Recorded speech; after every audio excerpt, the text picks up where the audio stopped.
అందరికీ నమస్కారం. కథ కలవారి కోడలు. బెడ్ పక్కనున్న సోఫాలో కూర్చున్న విష్ణు ఏదో ఆలోచనలో ఉన్నట్టుగా కనిపించారు. అలవాటుగా కుడిచేయి చూపుడు వేలు గాల్లో కదులుతుంటే నేను పక్కనే కూర్చుని ఏమిటంత ఆలోచన, ఏమైనా సమస్యలా అని అడిగాను. మాట్లాడలేదు. చూపుడు వేలును పట్టుకుని ఆచేదానివా తీర్చేదానివా నీకెందుకన్నట్లుగా సమాధానం చెప్పరే సీరియస్గా అన్నాను. చిరునవ్వుతో చూసి ఫైనాన్షియల్ ప్రాబ్లమే, తీర్చేదానివి కాకపోవడమేమిటి, నువ్వు తలుచుకుంటే చిటికలో అయిపోదు అన్నారు. ఒక్క క్షణం నేను ఉలిక్కిపడ్డాను. అమ్మ ఆస్తి గురించి చెప్పవద్దనుకున్నాంగా, నాన్నగారు అప్పుడే ఎందుకు చెప్పారో. ఏమిటి ఆలోచిస్తున్నావు, ఈ రిజర్వ్ బ్యాంకు నాకు అప్పివ్వదా అన్నారు నా చేయిని పట్టుకుంటూ. అప్పుడు నాకు గుర్తుకు వచ్చి అదా సంగతి అనుకున్నాను. ఒకసారి అంకుల్ వాళ్ళ ఇంట్లో విష్ణుని కలిసినప్పుడు ఈ ఊళ్ళో మీ పనులు పూర్తయ్యాయా అని అడిగాను. అప్పిచ్చే నాదుడి కోసం వెతుకులాటలా ఉన్నాం. దొరికితే 3 వంతుల పని పూర్తయినట్లే. తమాషాగా అంటే అప్పుడు కాలేజ్లో నా ఫ్రెండ్స్ అందరూ నన్ను రిజర్వ్ బ్యాంక్ అంటారనే విషయాన్ని నేను చెప్పాను. నా క్లాస్మేట్స్లో చాలామంది ఇంట్లో వాళ్ళు ఫీజులకి బుక్స్ కని ఇచ్చిన డబ్బును సినిమాలకి రెస్టారెంట్స్కి ఖర్చు చేసేసి ఫీజులు కట్టాల్సిన సమయానికి అప్పు కోసం చూస్తుంటారు. ఎవరైనా బర్త్డే పార్టీలని పిలిస్తే తప్ప రెస్టారెంట్స్కి నేను ఫ్రెండ్స్తో వెళ్ళను. ఎప్పుడైనా నాన్నగారు భవానీ ఆంటీ వాళ్లతో మాత్రం అప్పుడప్పుడు వెళ్ళటమే అలవాటు. అందువల్లే నాన్నగారు నాకు ప్రతి నెల ఇచ్చే పాకెట్ మనీ అలా ఉండిపోతుంటుంది. అప్పుడు అడిగిన వాళ్లకు సర్దుబాటు చేస్తుంటాను. కాబట్టి వాళ్ళు నాకు రిజర్వ్ బ్యాంక్ అని పేరు పెట్టారు. ఈ విషయం విష్ణుకు చెప్పి మీకు కూడా ఉపయోగపడతానేమో చూసుకోండి సరదాగా అన్నాను. మీ ఫ్రెండ్స్కి ఉన్న లోన్ ఫెసిలిటీ నాకు శాంక్షన్ చేస్తున్నారంటే నన్ను మీ ఫ్రెండ్స్ జాబితాలోకి చేర్చినందుకు థ్యాంక్స్. అవసరం వచ్చినప్పుడు తప్పకుండా ఈ అవకాశాన్ని ఉపయోగించుకుంటాను అల్లరిగా నవ్వుతూ అన్నారు. అది గుర్తుకు వచ్చే విష్ణు అలా అన్నారని అర్థమైంది. మా పెళ్లికి ముందు నాన్నగారు నా చేతిలో చెక్ బుక్ పెడుతూ 10 లక్షలు నీ పేర ఉన్నాయి. నీ పెళ్లి కోసమని కొంచెం కొంచెంగా పొదుపు చేసిన మొత్తం ఇది. విష్ణు తీసుకోరని తెలుసు. మీ ఇద్దరికీ ఉపయోగపడే విధంగా ఏం చేసినా మీ ఇష్టమే అన్నారు. నేను అనాలోచితంగా వెంటనే ఇదేమిట నాన్న మీరిలా చేస్తున్నారు అనేశాను.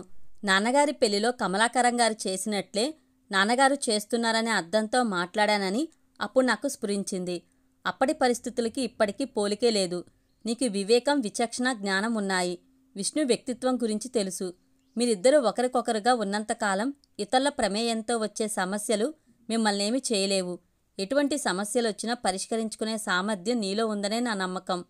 మీ అమ్మ నాకు సపోర్ట్గా ఉంటే నా జీవితం బాగానే ఉండేది. తను తెలుసుకుని సరిదిద్దుకుందామనుకునేసరికి జీవితమే చేజారిపోయింది. నాపై నాన్నగారికున్న నమ్మకానికి అప్పుడు చాలా సంతోషం కలిగింది. ఈ డబ్బుతో మనం ఏం చేయాలి, ఏ విధంగా ఖర్చు పెట్టాలన్నది మాత్రం పూర్తిగా మీ ఇష్ట ప్రకారమే జరగాలి. అది నా కోరిక అని విష్ణుకు చెప్తే సరే ఆలోచిద్దాం అన్నారప్పుడు. ఇప్పుడు మళ్ళీ ఆ విషయాన్ని గుర్తు చేశాను. చూద్దాం తొందరేముంది అన్నారు. విష్ణు వాళ్ళ బిజినెస్ వ్యవహారాల గురించి నాకేమీ తెలియదు.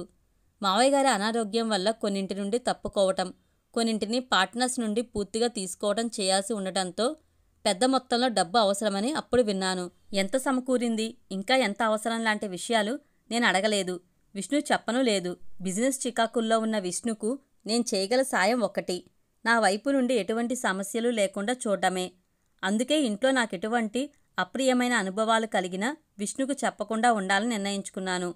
ఆ మర్నాడు అవసరాన్ని బట్టి ఢిల్లీ వెళ్లాల్సి ఉంటుందని విష్ణు చెప్పారు.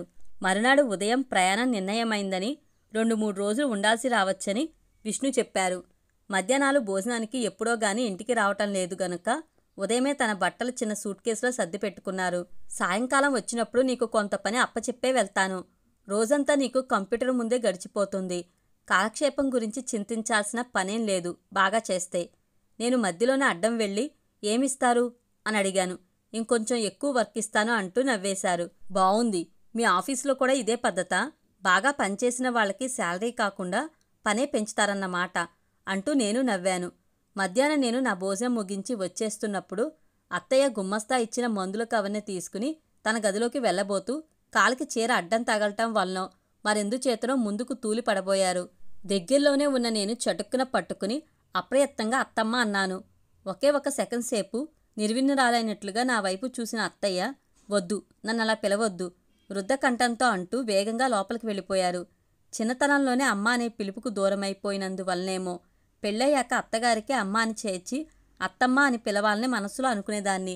అందువల్లనే అనుకుంటా, అనుకోకుండానే ఆ మాట నా నోటి వెంట వచ్చింది. ఈ మాత్రానికి అత్తయ్యకు అంత దుఃఖం ఎందుకు వచ్చింది? నేను వరుసపెట్టి పిలవటాన్నే అత్తయ్య సహించలేకపోతుందంటే నా మీదెంత అయిష్టత ఉందో తెలుస్తుంది. అత్తయ్య చూపులో నా పట్ల కోపం, కాఠిన్యం కనిపించవు. ఏదో నిర్లిప్తత, వేదన తొంగి చూస్తుంటాయి. నా తప్పేమిటో నాకు అర్థం కావటం లేదు. షాక్ తగిలినట్లుగా ఒక్క క్షణం అక్కడే బొమ్మలా నిలబడిపోయిన నేను తేరుకుని మెల్లగా నా గదిలోకి వచ్చాను. అత్తయ్య నన్ను పలకరించలేదని, నేను రోషన్తో దూరంగా ఉండిపోవటం సమంజసం కాదని, దగ్గరయ్యే ప్రయత్నం చేయాలని నిన్ననే నేను అనుకున్నాను. అలాంటి ప్రయత్నాలేవీ ఫలించవని ఈరోజు తేటతెల్లమైపోయింది. అప్పుడు ఒకసారి విష్ణు నాకు కొన్ని విషయాలు చెప్పాలని, సమయం చూసి చెప్తానని అన్నారు. తీరుబడిగా ఉన్నప్పుడు ఆ మాట గుర్తు చేయాలి. అత్తయ్యకు నా పట్ల ఉన్న అయిష్టతకు కారణం తెలుస్తుందేమో. నాన్నగారి దగ్గర నుండి ఫోన్ వస్తే మనసులోని దుఃఖం గొంతులో కనిపించకుండా మాట్లాడడానికి కొంచెం కష్టపడాల్సి వచ్చింది. ఎప్పట్లానే బాగున్నానని, ఇక్కడంతా బావుందని చెప్పాను.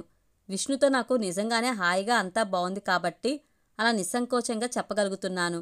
అత్తయ్య ఇప్పటి వరకు నన్ను పలకరించలేదనే విషయం తెలిస్తే నాన్నగారెంత ఆందోళనకు గురవుతారో ఊహించగలను.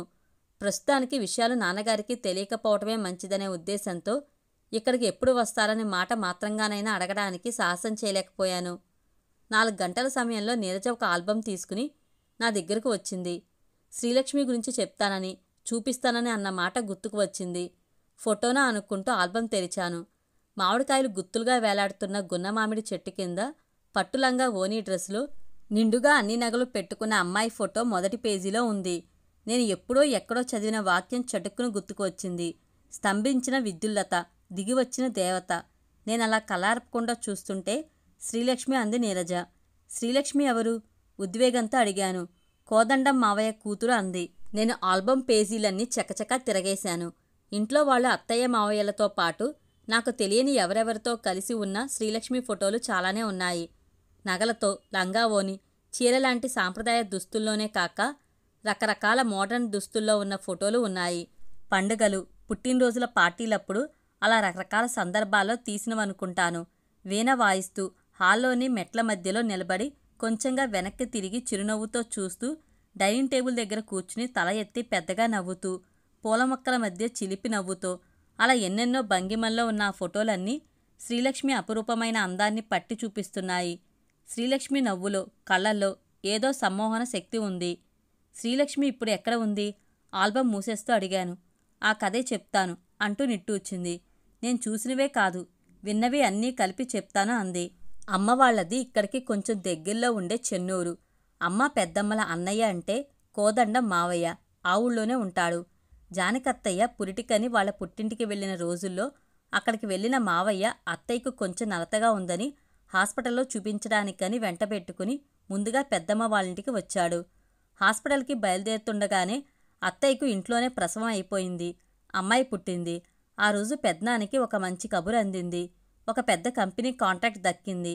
పెద్ద పెద్ద వాళ్ళు పోటీ పడుతున్న ఆ కాంట్రాక్టు తనకి రాదని పెదనాన్న ఆశ వదులుకున్న సమయంలో అనుకోని విధంగా అదృష్టం కలిసి వచ్చింది. ఇంట్లో ఆడపిల్ల పుట్టిన వేళ విశేషమనే అందరూ అనుకున్నారు. 2 ఏళ్ల తర్వాత జానకత్తయ్యకు మళ్ళీ ఆడపిల్లలు కవలలు పుట్టారు. అత్తయ్యకు అందర్నీ చూసుకోవడం కష్టమవుతుందని పెద్దమ్మాయిని తన దగ్గరకు తీసుకువచ్చింది. అలా 2 ఏళ్ల వయసు నుండే శ్రీలక్ష్మి పెద్దమ్మ దగ్గర పెరిగింది. అప్పుడప్పుడు చెన్నూరు వెళ్ళి వస్తుండేది. చెన్నూరులో శ్రీలక్ష్మి 4 రోజులు ఎక్కువ ఉన్నా పెద్దమ్మ బెంగ పెట్టుకుని వెంటనే తీసుకువచ్చేసేది. ఇక పెదనాన్న అయితే శ్రీలక్ష్మి ఎదుర్రాందే బయటకు కదిలేవారే కాదు. శ్రీలక్ష్మి ఎప్పుడు పట్టుబట్టలతో, నిండుగా నగలతో కలకలాడుతూ కనిపించాలని అనేవారు.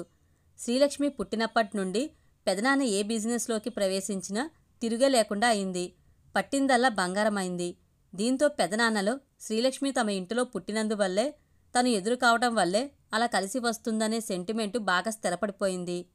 శ్రీలక్ష్మి కొంచెం అలిగినట్టుగా కనిపించినా పెదనాన్న హైరానా పడిపోయి కారణం తెలుసుకుని ఆ కోరిక క్షణాల మీద తీర్చేవారు. ఆడింది ఆట, పాడింది పాట అంటారే, అలా అంత అల్లారు ముద్దుగా పెరిగింది. వీణ నేర్చుకోవాలనుందని శ్రీలక్ష్మి మాట వరుసకు అనగానే సాయంకాలానికల్లా వీణ, సంగీత మాస్టర్ ఇంట్లో సిద్ధం. కాకపోతే ఆ సంగీత సాధన ఎన్నాళ్ళో జరగలేదు, మానేసింది. శ్రీలక్ష్మి కాలేజీలో చేరిన సంవత్సరం పెద్దమ్మ ఆరోగ్యం పాడైంది. మోకాలు వాచి అటు ఇటు కూడా తిరగలేకపోయేది. కొన్ని నెలలపాటు మందులు వాడుతూ మసాజ్ చేయించుకోవాలని అన్నారు. పెదనాన్న నర్సుని ఏర్పాటు చేస్తానంటే శ్రీలక్ష్మి తనే దగ్గరుండి చూసుకుంటానంటూ కాలేజీ మానేసింది. ఎవరెంత చెప్పినా వినలేదు. చదువులో 1 సంవత్సరం వెనకబడినందువల్ల నష్టమేమీ లేదని, పెద్దమ్మని దగ్గరుండి చూసుకోవటమే తనకి సంతృప్తినిస్తుందని చెప్పి అలాగే చేసింది.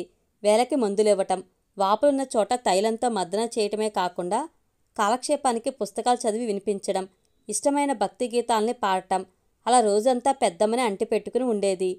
శ్రీలక్ష్మి ఇంట్లో ఉంటే ఇల్లంతా నవ్వులతో మారుమ్రోగుతున్నట్లుగా ఉండేది. ఎప్పుడూ ఏవో అల్లరి పనులు, తమాషాలు చేస్తుండేది. ఒకసారి ఉదయం బాగా కడుపు నొప్పిగా ఉందని చెప్పింది గాని హాస్పిటల్కి వెళ్దామంటే వినలేదు. ఆ వాతావరణం నచ్చదని పెదనాన్న ఫ్రెండు డాక్టర్ రమణరావు గారికి ఫోన్ చేసి, నాకు చాలా భయంగా ఉందంకుల్, మీ హాస్పిటల్ పనులు ఇంకెవరికైనా అప్పచెప్పి ఈ రోజంతా నా దగ్గరే ఉండేట్లుగా రండి అని రిక్వెస్ట్ చేసింది. ఆయన హడావిడిగా అలాగే రోజంతా ఉండేట్లుగా వచ్చేసరికి శ్రీలక్ష్మి నొప్పేం లేదు, అంతా తమాషానే అంటూ లేచి కూర్చుంది. నిన్న మా మావయ్య ఈరోజు ఖాళీగా ఉంటానని ఇద్దరం కలిసి కాలక్షేపం చేద్దాం రమ్మని పిలిస్తే అలాంటి కోరిక నాకు ఉంది కానీ కుదిరేట్లు లేదని సమాధానం చెప్పేస్తారా అని డాక్టర్ గారిని శ్రీలక్ష్మి దబాయించి, తర్వాత మీరెప్పుడు హాస్పిటల్ డ్యూటీకి అంకితమైపోతే ఎలా, అప్పుడప్పుడు అయినా ఆట విడుపులా సరదా కాలక్షేపం ఉండొద్దు అంటూ నవ్వేసింది. రమణారావు గారు కూడా నవ్వుతూ నిజమేనని అంగీకరించారు. పెదనాన్నతో చెస్ ఆడుతూ కాలక్షేపం చేసి సాయంకాలానికి డాక్టర్ గారి ఇంటికెళ్లారు. బంధువులకి, పెద్దమ్మ పెదనాన్నల స్నేహితులందరికీ శ్రీలక్ష్మి అంటే అభిమానమే. పనివాళ్ళందరూ కూడా ఆప్యాయంగా చిన్నమ్మ అని పిలిచేవాళ్ళు. వాళ్ళ కష్టసుఖాలన్నీ శ్రీలక్ష్మికే చెప్పుకునేవాళ్ళు. పెదనాన్న దగ్గర శ్రీలక్ష్మి మాటకి తిరుగు ఉండదని వాళ్ళకి తెలుసు. శ్రీలక్ష్మి కూడా వయసుకు చిన్న అయినా ఎంతో బాధ్యతగా వాళ్ళందరి అవసరాలు కనిపెట్టి చూసేది. అందరూ కలిసి కూర్చున్నప్పుడు, భోజనాలు చేసేటప్పుడు చిన్నన్నయ్య, శ్రీలక్ష్మి పోటీపడి జోక్స్ చెప్తూ ఎంత సందడి చేసేవాళ్ళో. ఆ రోజుల్లో బంధువులు, స్నేహితులు రాకపోకలతో శ్రీనిలయం ఎంత కలకల్లాడేదో. నీరజ నిట్టూరుస్తూ మౌనంగా ఉండిపోయింది.